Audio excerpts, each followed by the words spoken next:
Hello Perfect Beauties, my name is Daisy, and for today on TMI Tuesdays we are going to be talking about spotting because one of you guys wanted to know in last week's or week previous's comments below. So don't forget to, in the comments below, write about a topic you want to hear about for next week's video. So what is spotting? Spotting is bleeding between periods.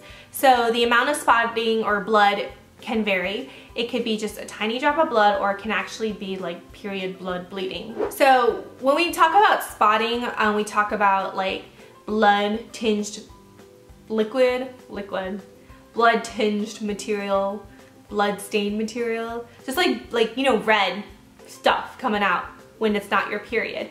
But if it's like yellow, it could mean that you have an infection. So if you do have something that is not like blood between your periods, then definitely go see a doctor. So if you see something that's like dark yellow or smells bad, then go see your doctor because it could be an infection. Spotting is usually normal and sometimes occurs during ovulation, which is the part that your body is dropping, or your like ovary is releasing an egg.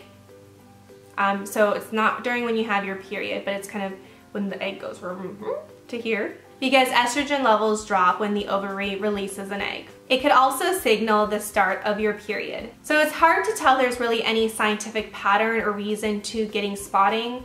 And it doesn't really have, like, it's not like a huge life-threatening concern, but I'm gonna just talk about kind of how it happens and possible treatments for it. So the hormones estrogen and progesterone are the ones that control your cycle. If they get off balance, the cycle could become irregular and cause spotting. Thyroid problems, ovary problems, and inconsistency in birth control can all lead to hormone imbalance, which can lead to spotting. Sometimes stress causes your cycle to be irregular. This can result in spotting during your period. Spotting can also be caused by the irregularity of the lining in your uterus when the egg is in there, because that part can be fragile. Spotting may also be a sign of pregnancy or potential labor. Spotting can also happen in perimenopause, which means your body is going to kind of stop getting the period. The color of blood spotting can tell you how fresh the blood is. So, are you ready to learn about the different shades of red? Okay, so we have bright red is fresh, bright pink is diluted fresh, and then like a brown color is obviously old blood, like old. And black is, well, very, very old. I don't know if I've ever seen black blood coming down there. I don't know if you have. Let me know in the comments below.